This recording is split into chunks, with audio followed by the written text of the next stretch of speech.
بسم اللہ الرحمن الرحیم۔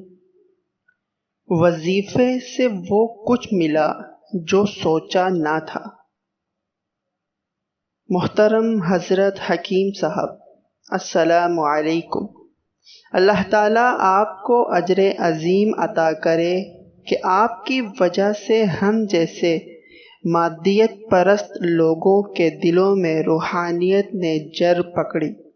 انشاءاللہ ترقی بھی ہوگی۔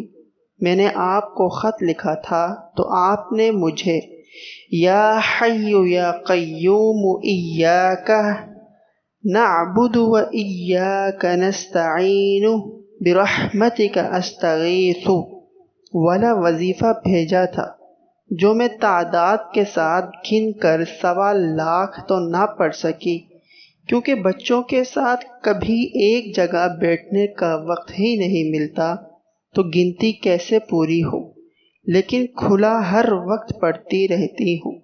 کبھی بھول جاتی ہوں، پھر یاد آ جاتا ہے تو پھر پڑھنے لگتی ہوں۔ اللہ کا شکر ہے، جس مقصد کے لیے پڑھائی کی تھی اب تک 90% سکون ہے، اور زندگی میں جو کچھ سوچا بھی نہ تھا وہ بھی مل رہا ہے۔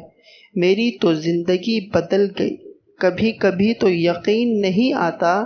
اللہ آپ کو اور آپ کی نسلوں کو دین کی خدمت کرنے کا اجر عظیم عطا فرمائے۔